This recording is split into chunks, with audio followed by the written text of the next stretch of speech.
There is a house still standing in the hill country of western Pennsylvania that locals have long since stopped trying to explain. It was constructed in 1847 by a man whose name does not appear on any church register, any census record before that year, or any deed of land purchase, because, as county records show, the land was simply already his. Between 1847 and 1901, 3 families lived in that house. Each one departed without warning. Not fleeing, not evicted, but leaving as though they had come to a private understanding with the structure itself. They packed what they could carry in the dark hours before dawn and never came back for the rest. The last family to abandon it left a meal on the table, a Bible open to Exodus, and every door in the house standing wide open except one: the door to the attic. When a county assessor finally entered the property in the spring of 1902, he documented what he found in a report that was filed, stamped, and quietly withdrawn from the public ledger within 60 days of submission. What he found in that attic, and more precisely, what he found beneath it, had been waiting there since before the first family ever moved in. Before we continue with the story of the Hargrove house and the floor that should not have existed, take a moment right now to subscribe to Liturgy of Fear, and leave a comment telling us what state or city you're listening from. This community stretches across the country, and we want to know where you are. The hills west of Allegheny City in the 1840s were not the wilderness that Eastern newspapers liked to describe. By that point, the region had been settled for nearly 3 generations. Its valleys were carved into working farms, its creek beds lined with the sawmills and tanneries that fed the timber economy. Small communities had grown up around crossroads and ferry landings, each with its church, its tavern, its post road rutted deep by wagon wheels, and its particular hierarchy of men who owned things and men who worked for the men who owned things. It was a landscape that had learned to look ordinary, to present itself as exactly what it appeared to be, no more, no less. That quality of enforced ordinariness was not merely geographic, it was social. The communities of western Pennsylvania in this period were built on a strict architecture of appearances. What you showed the world was who you were. What you kept from the world was your own concern, provided you kept it completely. The county seat for this region sat at the end of a 12-mile road that turned to mud each November and remained mud until April, which meant that in practical terms, the communities along Brackner Ridge and its neighboring hollows governed themselves for 6 months of every year. The justice of the peace, the church elders, the mill owners, these were the instruments of order, and they operated with the confidence of men who understood that the county was largely theoretical at certain times of year and in certain conditions of weather. Into this self-sufficient, inward-facing world, where everyone's business was everyone else's business, where the arrival of a stranger was an event sufficient to occupy the community, conversational energies for weeks, the man who called himself Cornelius Vane arrived in October of 1847 and presented himself as the owner of 40 acres on the east face of Brackner Ridge.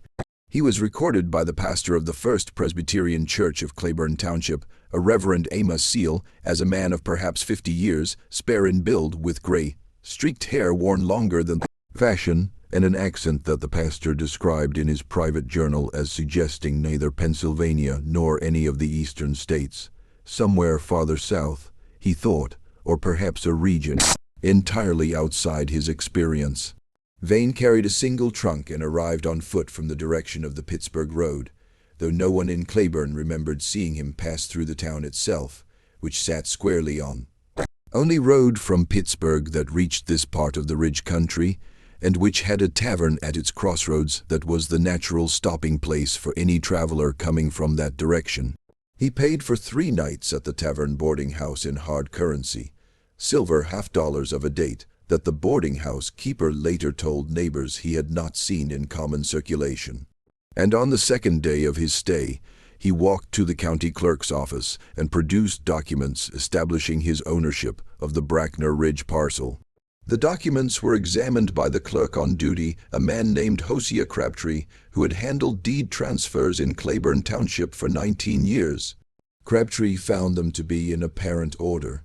The deed was correctly formatted, correctly witnessed, correctly stamped with what appeared to be the seal of the relevant court of record, and bore a chain of title that Crabtree described to a colleague the following day as plausible but unusual. Plausible in that each transfer of ownership was properly documented, unusual in that the chain ran back only 4 transactions to an original grant that predated statehood, and that Crabtree had no means to verify against any records in his office. He noted his reservations in his ledger, but recorded the transfer as his function required him to do when presented with documents that appeared facially valid. He told his colleague, "I cannot say the papers are wrong. I can say only that they tell a story I cannot check." Within 6 weeks, a house stood on the Vane property.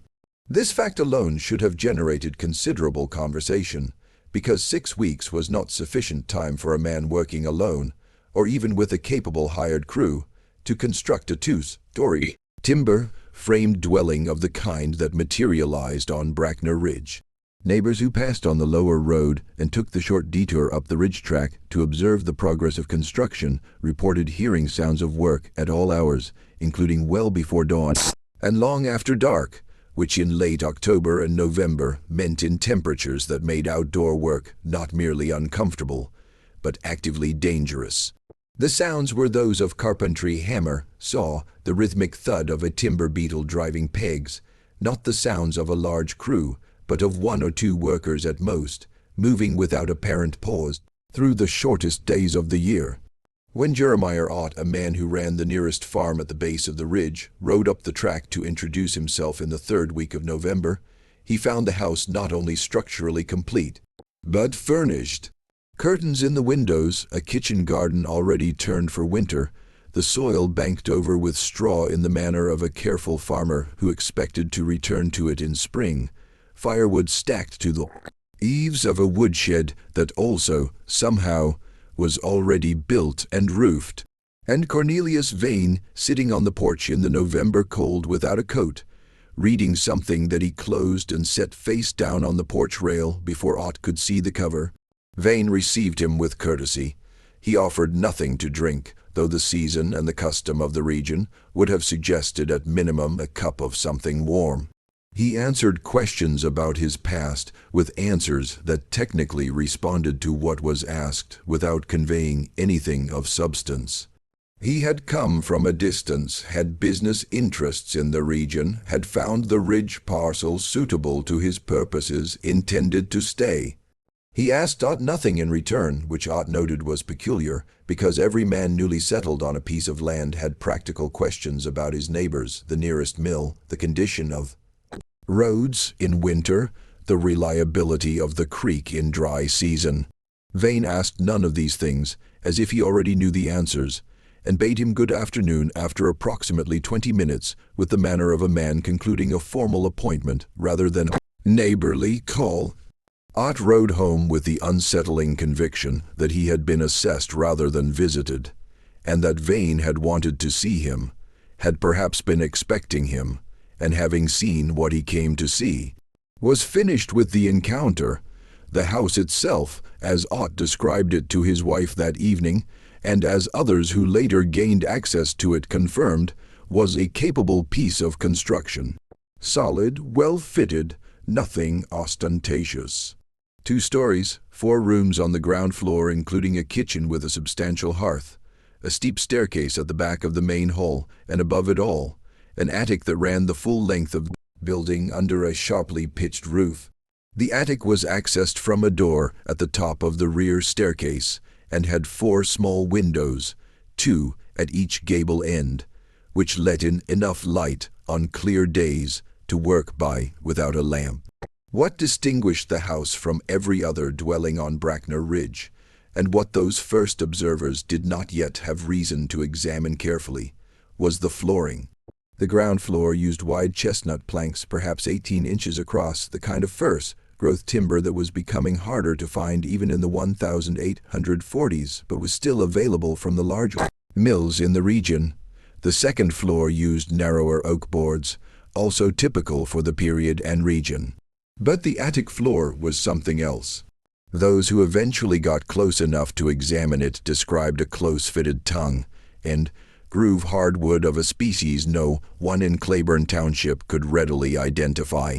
Not oak, not chestnut, not walnut, not cherry, not any of the familiar woods of the Pennsylvania forests.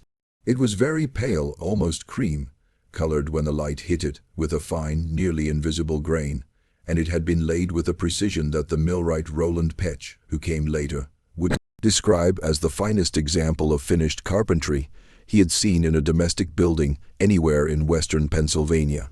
The boards were fitted so tightly that no light passed between them, no air moved through them, and the surface was as level as a tabletop across the full 30-foot length and 15-foot width of the attic. Cornelius Vane lived on Brackner Ridge for 4 years. In that time, he purchased nothing from the local merchants beyond occasional quantities of lamp oil and dried provisions. He kept no livestock that any neighbor ever observed. He cultivated the kitchen garden in spring and summer with quiet efficiency. He attended no church, joined no fraternal organization, subscribed to no newspaper, and sent and received mail only twice in 4 years, both times receiving packages from Pittsburgh that the postmaster described as heavy for their size, and sealed in a manner he had not seen before. The outer wrapping secured with a cord tied in a specific knot that the postmaster's wife, who had grown up on the coast of Maine and knew something about rope work, said was used by navigators and surveyors, not by merchants or ordinary men of business. Vane received in 4 years a total of 3 visitors. All 3 arrived on foot from the Pittsburgh direction. All 3 stayed between 1 and 3 days. All 3 departed in the early morning hours, before the rest of the community was stirring. Reverend Seal, who noted each of these visits in his journal, now wrote that the 3 visitors shared what he called a quality of practiced inconspicuousness. People who had trained themselves to take up as little space in the world as possible, to make no impression, to be forgotten almost in the act of being observed. He found this quality, in the context of visits to a man who himself possessed it, to be more alarming than any more visible strangeness would have been. In the spring of 1851, Cornelius Vane was gone. He gave no notice, he transacted no sale, he filed no departure with any public office. The house on Brackner Ridge stood empty for 11 months, the kitchen garden going to weed, the firewood slowly consumed by no fire, the curtains fading behind their windows. During those 11 months, various members of the community found reasons to approach the house, and at least 2 of them, according to later accounts, went inside. Neither reported finding anything missing from what they could see of the furnished rooms below. Neither admitted at the time to having gone to the attic. The house had the quality, according to one woman who had entered it on the pretext of checking whether the owner might be ill, of a place that had simply been paused, not abandoned, but set aside, the way one sets aside a task that will be returned to. It was the community's collective assumption, never formally stated but clearly operative, that Vane would come back, that whatever had taken him away would conclude, and he would return and resume his quiet, self-contained existence on the ridge. This assumption held until November of 1851, when the first substantial snow of the season fell, and it became clear that no one had banked the pipes or shuttered the windows or done any of the things a man does when he prepares a house for winter absence. At that point, the assumption shifted, and what replaced it was the somewhat different and more unsettling proposition that Vane had not gone somewhere, but had simply ceased. Ceased to be a presence in the landscape. Ceased to require the physical fact of the house, as if he and the building had each served their purpose to the other, and had released each other by mutual agreement. Into this vacancy, in the autumn of 1861, came the Petch family. Roland Petch had been trained as a millwright in Chester County, and had done well enough in that trade for a decade before a combination of circumstances, a mill fire, a bad investment, a partner who proved dishonest, had reduced him to the category of man who needed a free house more than he needed the story attached to it. He filed for possession under the squatter statutes then in effect, and moved his family in on a February morning when the snow was still deep enough on the Bracknell Ridge track to make the wagon wheels cut down to the frozen mud beneath. His wife, Arlene, who kept a household journal of the kind that educated women of her class and background typically maintained, recorded the arrival in her usual methodical way. The state of the house, which was structurally sound but cold and in need of thorough cleaning. The quality of the land, which she assessed as better than the Ridge's reputation, suggested. The nature of the community they were joining, which she found reserved but not unfriendly. She recorded her first impression of the attic in the same entry, noting that she went up to assess the storage situation and found the floor unlike any she had seen in a house of this type. Pale and closely fitted, with a smoothness that seemed to her more like a piece of furniture than a floor, more like the surface of something built with a specific purpose than the utilitarian boarding she expected. Roland Petch's reaction to the attic floor was the reaction of a craftsman, immediate professional interest followed by a conclusion he stated with the confidence of expertise. The floor was the finest work he had seen in a residential building, full stop. He estimated it had been laid by someone whose skill was entirely outside the normal range of rural Pennsylvania carpentry, and who had used a wood he could not identify from any of the species he knew from 2 decades of millwork. He tried to find the join between boards with the blade of his folding knife and could not. He estimated the thickness of the boards at somewhat greater than standard, which was consistent with a floor designed for heavy use or for the specific property of sound absorption. A well-fitted floor of this thickness would, he noted, be nearly soundproof, which was an unusual feature in an attic that served no obvious purpose requiring soundproofing. He noted all of this to Arlene and then, characteristically, set it aside as a practical matter resolved. The floor was excellent, which was a benefit, and its origins were none of his concern. Arlene Petch was not so easily satisfied. She was the daughter of a Quaker family from Chester County, educated beyond the regional average, and by temperament disposed to examine things from multiple angles before settling on an explanation. In the early weeks of the family's occupation of the Bracknell Ridge house, she went to the attic several times for ordinary purposes, storage, retrieval, the seasonal rotation of household goods, and each time she noticed the same thing. It was not a sound, it was not a sight. It was a sensation beneath her feet, persistent and difficult to describe, that the floor was not simply the topmost surface of the building's uppermost story, but was instead a kind of boundary, a surface with something beneath it that gave it a quality of weight and resistance different from what a floor over open air produces. A floor over empty attic joists has a slight resonance, a faint hollowness that even someone without Roland's professional training learns to feel underfoot after years of walking on such floors. This floor had the opposite quality, a density, a downward solidity, as if it were resting not on the building's frame, but on something that came from below. She mentioned this to Roland in November of 1852, framing it as carefully as she could in practical terms because she knew him well enough to understand that anything framed as intuition would be dismissed before it was considered. She described the sensation she felt underfoot. She described the quality of the sound when she pressed her heel against the boards. Not the expected hollow resonance, but something closer, denser, suggestive of mass beneath rather than air. Roland listened.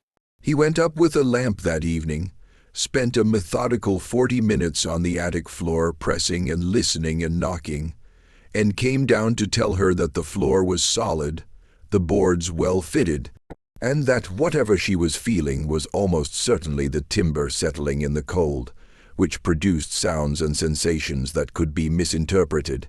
He said all of this with the confidence of expertise, and then he did not go back to the attic for the remainder of that winter.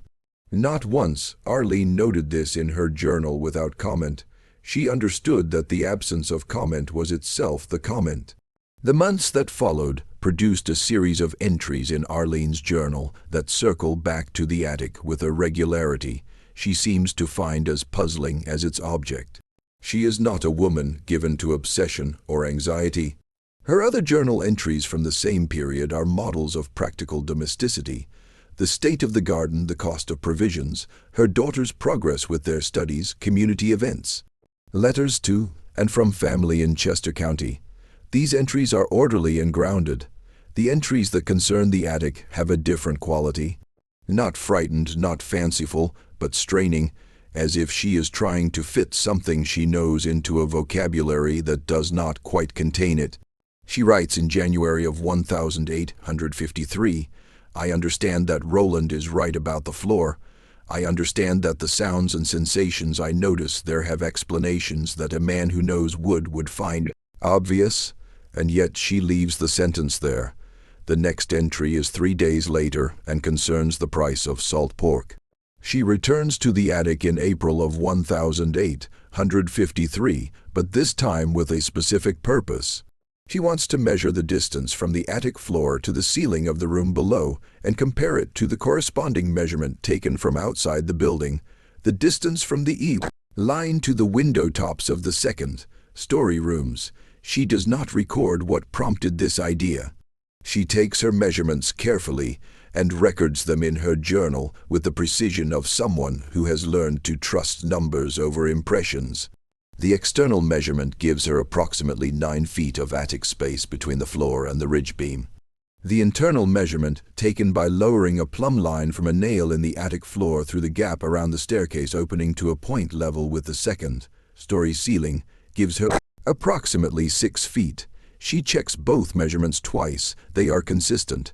She has 3 feet of attic floor that, by the measurement of the building's exterior, should not be there.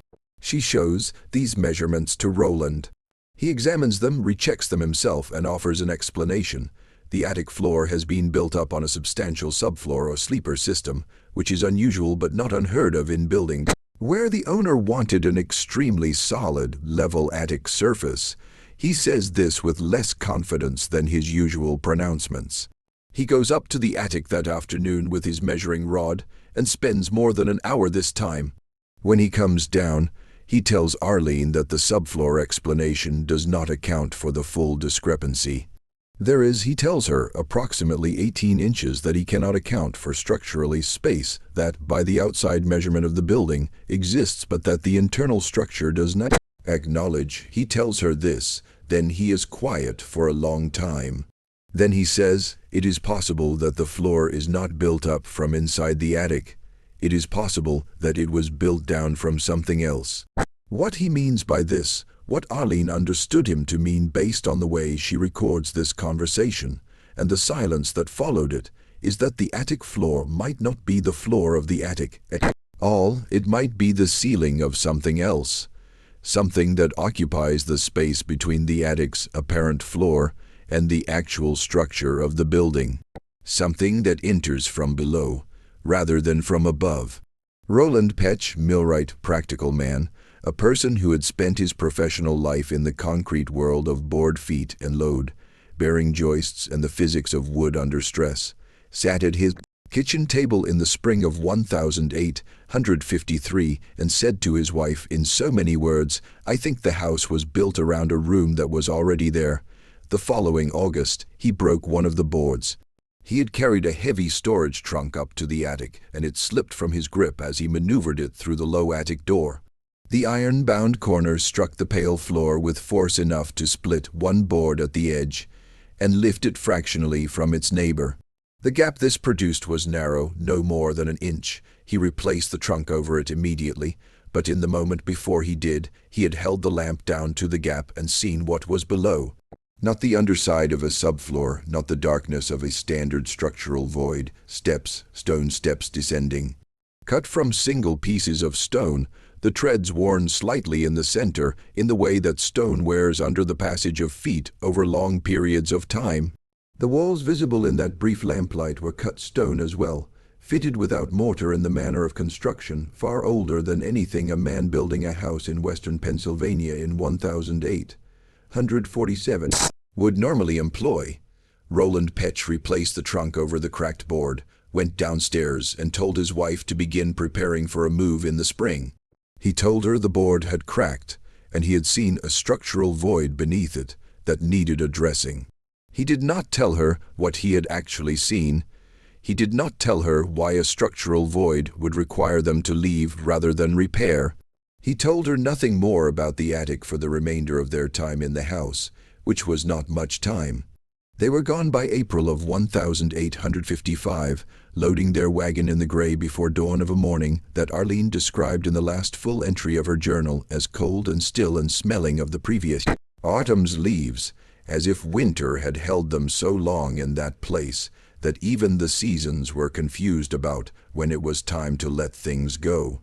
Arlene's journal ends mid-sentence on the night before their departure. The final complete sentence reads, "Roland says we are not running. Roland says there is nothing to run from." The sentence after that breaks off after 4 words, but the floor is. The remaining pages of the journal are blank.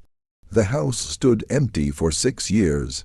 During those 6 years, it became what empty houses in rural communities always become, a subject of speculation, a location where teenage courage was tested on autumn nights, a repository for whatever stories the community needed to attach to a place that no one fully understood.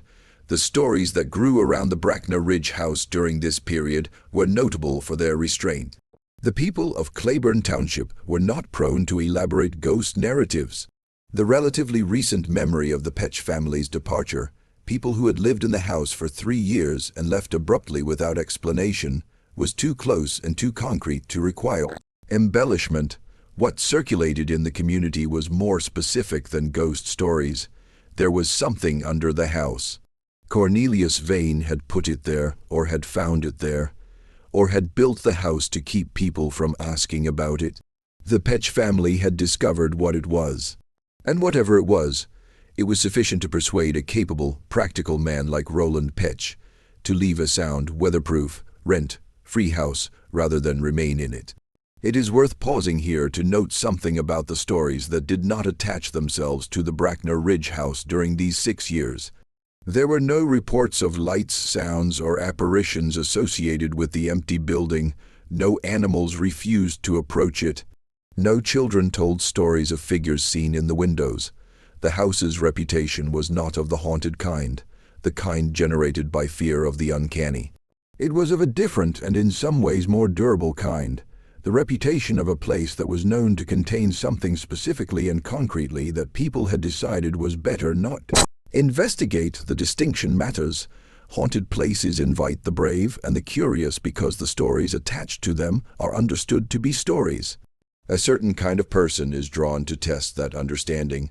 A place known to contain something real does not invite that kind of curiosity. It invites avoidance, or it invites the particular determined appetite of the person who has decided that knowing is worth whatever knowing costs. The Hargrove family belonged to neither of these categories. They were practical, economically depressed, and in possession of the specific kind of optimism that attaches itself to people who have been unlucky long enough to start discounting warnings as the luxury of people who have not been unlucky.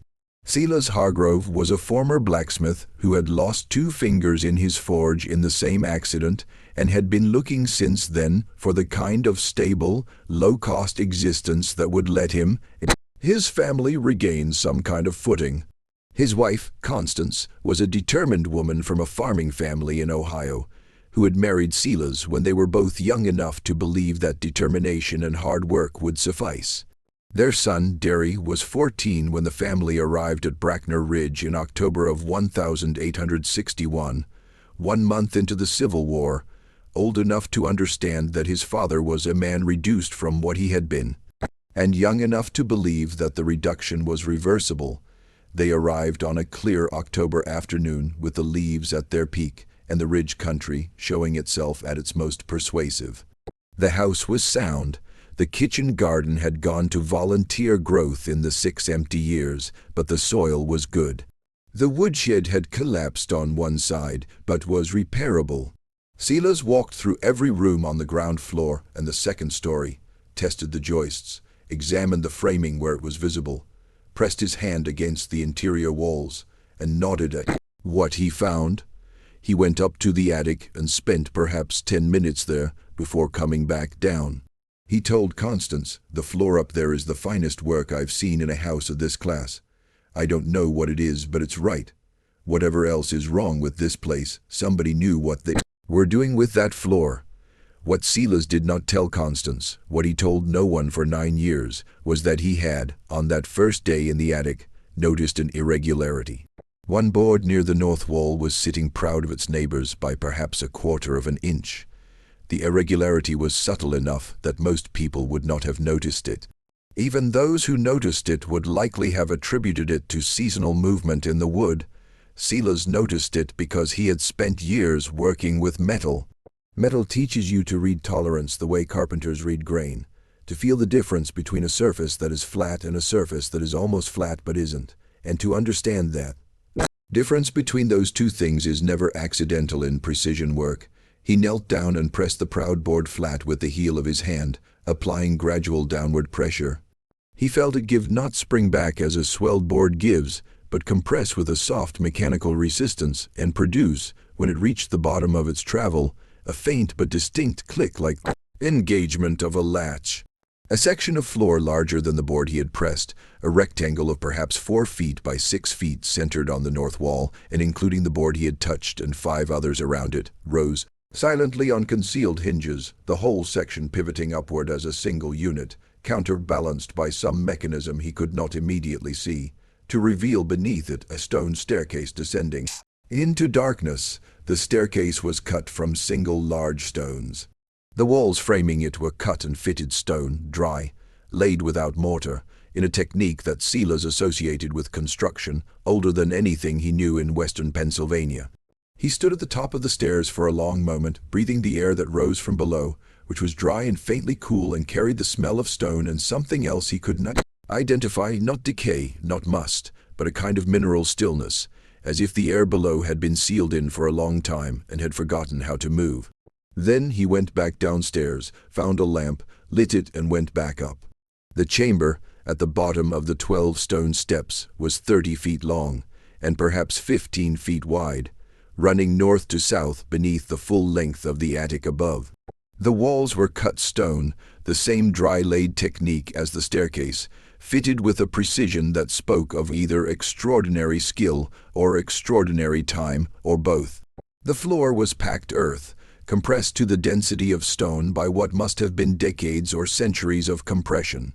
The ceiling, the underside of the attic floor, was the extraordinary fitted hardwood viewed from below, smooth and seamless from this angle as well, with the mechanism of the concealed hatch visible as a single iron rod running horizontally along the north wall, connected by a simple linkage to the counterbalanced hinges.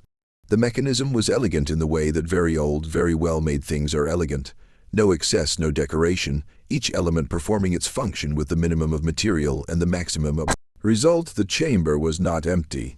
Along the eastern wall, built directly into the cut stone, were a series of wooden shelves, deep, well-constructed, fitted to the wall in a manner that made them appear as much part of the structure as the stone itself. The wood of the shelves was the same pale, unidentifiable species as the attic floor above. On these shelves were objects. Silas moved the lamp slowly along the row, taking his time, committing what he saw to memory with the care of a man who sensed that this was the only reliable record he was going to make. There were boxes, flat, document-sized, made of the same pale wood as the shelves, sealed at their seams with dark wax. He did not count them precisely. Later he would estimate between 20 and 30, arranged in 2 rows on the deepest shelves, with spaces between groups that suggested either an original organizational scheme or the removal of some boxes at some previous time. There was a leather case of the kind that a surveyor or cartographer would use for rolled documents or maps, with the leather treated with something that had preserved it against the dry air of chamber better than untreated leather would have managed. There were 3 lanterns of a design he had not encountered before, elegant, clearly expensive, with reservoirs of what proved, when he tested the stopper of one, to still be oil, thick and dark, but not degraded, the wick intact. There was a chest against the west wall, iron, banded and iron, locked, the iron showing only the faintest surface rust. The lock was of a quality that made the iron chest at the county clerk's office look like a child's toy. And along the southern wall, arranged in a careful row on the packed earth floor itself, were 11 objects, each one wrapped in waxed cloth and tied with cord at both ends, each one approximately the size and weight of a ledger book. The seal on the wax that bound the cloth wrapping of the nearest object was pressed into the wax with a stamp of some kind, leaving an impression of a circle divided into 3 equal sections, each section containing a symbol. Silas looked at the symbols for a long time.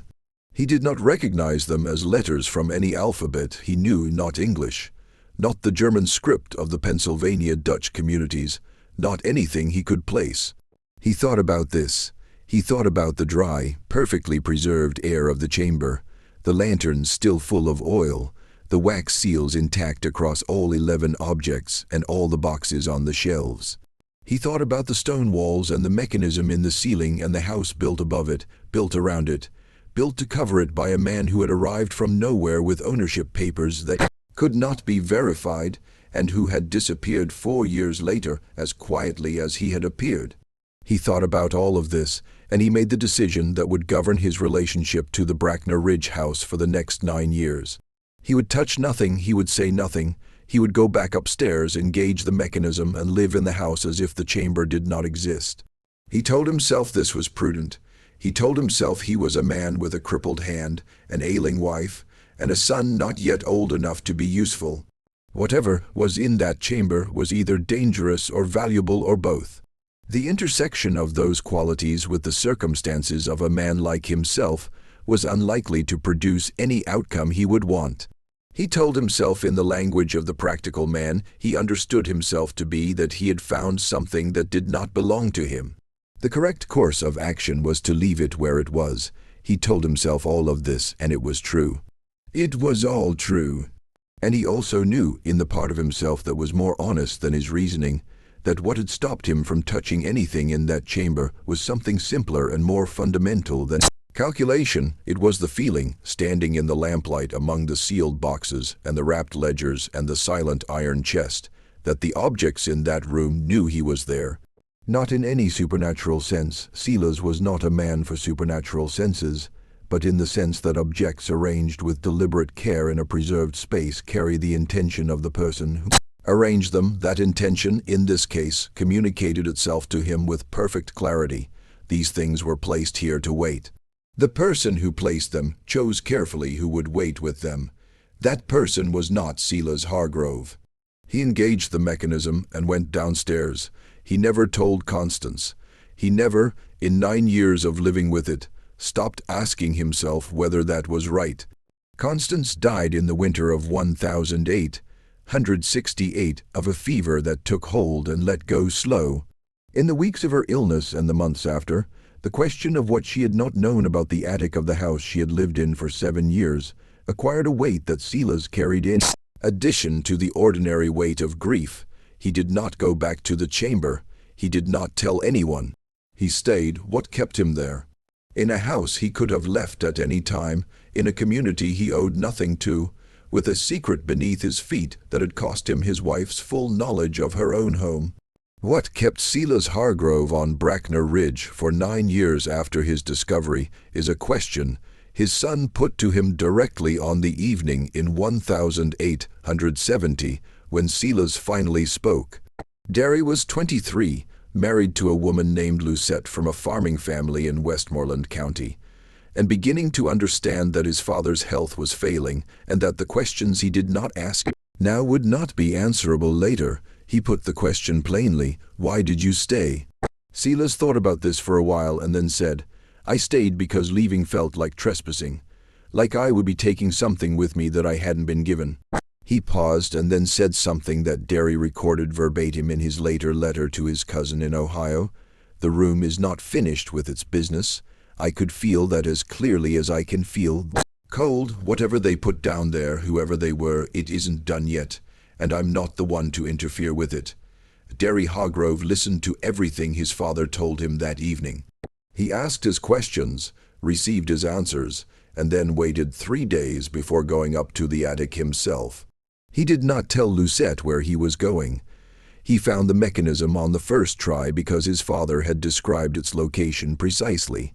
He went down. His subsequent letter to his cousin in Ohio, a cousin named James Hargrove, who worked as a clerk in Cincinnati and who was apparently the person Derry trusted most with what he had discovered, was written 4 months after this descent from an address in Cincinnati, which tells us that the family had already moved by the time Derry composed it. The letter is preserved in the Cincinnati archive that received James Hargrove's papers from his widow's estate. It has the quality of something composed by a person exercising extreme discipline over both his vocabulary and his emotions. The early parts of the letter confirm his father's description of the chamber in every particular: the stone walls, the shelves, the sealed boxes, the 3 lanterns with their oil intact, the leather map case, the iron-banded chest, the 11 wrapped objects along the southern wall. Nothing, as far as he could determine, had been disturbed since his father's visit 9 years before. The preservation was, if anything, more remarkable to Derry than it had been to Silas, because Derry was old enough to have a clearer sense of what 9 years of undisturbed storage in a sealed space does to organic materials, and what the chamber preserved was not what should have survived. Unlike his father, Derry opened one of the flat wooden boxes. He chose one at random from the middle of the lower row on the eastern shelves, working the wax seal carefully to avoid breaking it more than necessary. He intended, he wrote, to reseal it after reading, though he did not explain why this mattered to him. It is one of several details in the letter where his reasoning is opaque in ways that suggest he is omitting something he chose not to commit to paper. The box contained documents, multiple sheets of paper he described as thin as a banknote but more durable, written in a hand so uniform and precise that he initially mistook it for printing. He read English. The documents were in English, clearly composed by someone for whom English was their primary language of formal communication. He read enough to understand the nature of the documents. Then he replaced them in the box, pressed the wax seal back as well as he could manage, returned the box to its position on the shelf, and went back up the stairs without examining anything else. In the letter to his cousin, he does not transcribe what he read. He says, "I will not write the details here, James, not because I don't trust you, but because I don't trust paper." He says the documents concern names, a very large number of names, more than he could count in the pages he saw from one box alone. Against each name, there are dates, locations, and figures that he took at first to be monetary amounts. Though now he is not certain, they are monetary. He says the locations range far beyond what he expected, beyond Pennsylvania, beyond the eastern states, into regions he could identify and regions he could not. He says the dates run back beyond what anyone living could remember and run forward to within the past few years, which should be impossible for a document sealed in a chamber that he has no reason to believe has been entered since his father found it. Yet the forward dates are there, and the ink that records them is the same throughout, without any variation in color or character that would suggest later additions. And then he writes the sentence that he crosses out twice and reconstructs the third time. Among the names in the documents that I read, there were names I recognized. He does not specify whose names. He does not explain how he recognized them. He says only, "I recognized them," and the recognition was not a comfort. The Hargrove family, Silas, Derry, and Lucette, left the Bracknell Ridge house before the end of that summer. They left the way all families left, quickly, with what they could carry, and in the hours before the community was awake. Silas died in Cincinnati in 1873, 3 years after leaving the only home he had occupied for most of his adult life. Derry continued corresponding with his cousin for a decade after the Cincinnati letter, but never returned to the subject of the chamber or its contents. Lucette outlived them both. In the spring of 1904, a Pittsburgh Dispatch correspondent named Harlan Voss was working on a series of articles about abandoned properties in western Pennsylvania, a subject that had acquired Renewed public interest after the industrialization of the region had left a scatter of emptied farm properties in the wake of the population's movement toward the mill towns. Voss tracked down Lucette Hargrove, then in her 70s, living with a daughter's family in a suburb of Pittsburgh. Voss asked her about the house on Bracknell Ridge, which had by then been demolished. Lucette granted him one interview. Voss's article, which ran in the Dispatch in May of 1904, quotes her sparingly. She says that she never went to the attic of the Bracknell Ridge house and never asked her husband what he found there. She says, "I knew he had found something. I knew it from the first week.